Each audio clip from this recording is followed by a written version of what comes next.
So Landmarks College is a small, growing, independent specialist college for people with learning disabilities, and we aim to improve the life opportunities of our learners once they finish college. So it's a kind of a driver towards helping people become more independent to whatever degree that would be, or secure employment.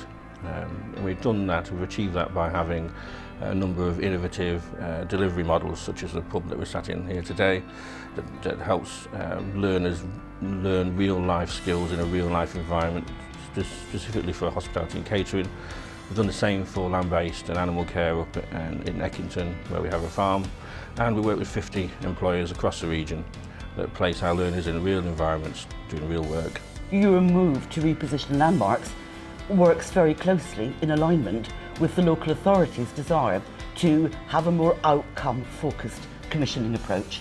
And we realise that paid employment is the best route for good adult life outcomes when it is an appropriate pathway.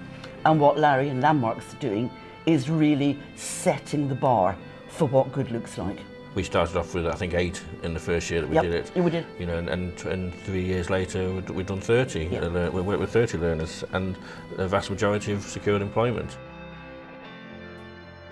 What defines good partnership for me is, and this is going to sound a little bit cliched, is the right balance between support and challenge. We have a professional relationship that goes back further than either of us would care to remember. Can't remember. Where we started, but it is about the ability to have an honest conversation and to appreciate each other's perspectives. We can see partnerships really starting to develop between providers as well as with the local authority. It's just so good to hear about the way in which West Notts and Portland are really working together. And I guess that for me defines the role of the local authority, which is around facilitating and enabling rather necessarily than doing. Nottinghamshire and Derbyshire have always worked closely together as far back as I can remember, but in particular we started to work much more closely when the funding changed and post-16 funding came back to local authorities with all the associated responsibilities. Louise came very much from a learning skills council background. I came much more from working directly with young people with special educational needs and disabilities, and I think together we were able to work with the providers in particular. I learnt from Louise learnt from me about the needs of young people. I learnt from Louise about negotiating skills and how the funding works, and I think as a combination with the same goal in mind, we were able to work together in a better way than if we'd tried to approach providers separately. And we have what we kind of informally call our Friday afternoon sessions, when we tend to at least once a month have an hour's conversation just to tune in about where the local authority is, where you are. Yeah. And our most recent focus has been about safe growth. Yeah. The temptation to grow this model too quickly is huge, but part of the delights of it is its relatively small size and flexibility. And I guess for us, it's around expanding the hub model, not ossifying it into too solid and big structures. No, because some of the magic of Landmarks is the size and the way we're doing things now. To dilute it runs a risk of us not getting to benefit as many learners as we currently do. What I welcome with the relationship we have with Knox County Council, and it's not the same for other local authorities, is this relationship of trust that we have, which has been built up over a number of years. So the local authority, I think, trust us to know what we're doing with our learners, to actually have that sometimes robust conversations about where funding levels may sit, but also the flexibility in some of the funding. So, you know, there's been a number of occasions over probably the last 2 or 3 years where we've had a particular learner where perhaps we need to operate outside of the formalised mechanisms for high needs funding, where they've needed more support, or we may have needed to underwrite, for example, a job coach role against high needs funding, which is not, and I think Nottinghamshire County Council, particularly Louise, are very, very good at hearing those things on a case-by-case basis and actually being able to flex the funding they have available. The relationship we developed with Portland over probably the last 12 months, Angela, has got a funding element to it. So Portland have been really supportive with some of our students in providing therapies, for example, that may be identified in an EHCP, that as a mainstream provider we just do not have that capacity in our college to do it. And Portland have been doing that with a number of our students this year with great success. And also Portland have done an assessment for a young man just recently, actually, where we'll be putting in an application for an EHCP. So I think actually together we are starting to say, Portland has the expertise, whereas a mainstream provider we would never have that kind of expertise.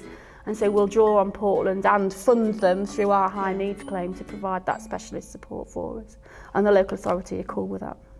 And I think that's part of the partnership, isn't it? We're working together to meet the needs of individuals. It's not about you or it's not about West Notts or Portland getting whatever. It's about us working together to support individuals.